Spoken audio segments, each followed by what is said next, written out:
Unlock your mind's power. Discover how meditation can boost your immunity with Dr. Joe Dispenza. We were able to show that one protein that potentially creates this immunity factor was SERPINA5. It's a protease in the blood, and there were always elevated levels in experienced meditators after the week-long event in this protein.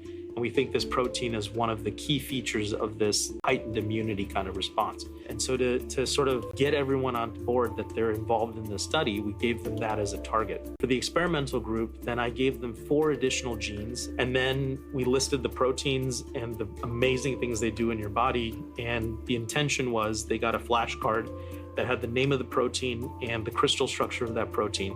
So every morning they were supposed to focus on those 5 genes and 5 proteins and intently increase the elevation of these things, right? So it's, can the mind control the expression pattern of these 5 genes that we're targeting? For the control group, outside of SERPIN, they were asked to focus on 4 additional proteins. I made up the names of those proteins. They don't exist. The structures are not real structures. They're fake structures.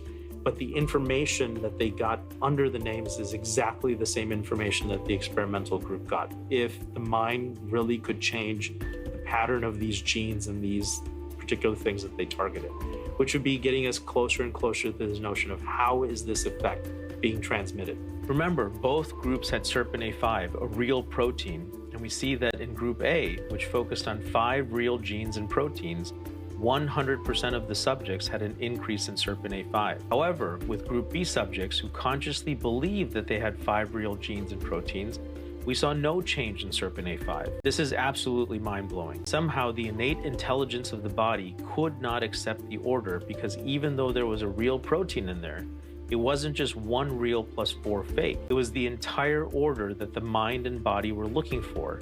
And since the 4 were not real, the intelligence canceled the order. This gets us one step closer to thinking about how the mind is a unique regulator of the body.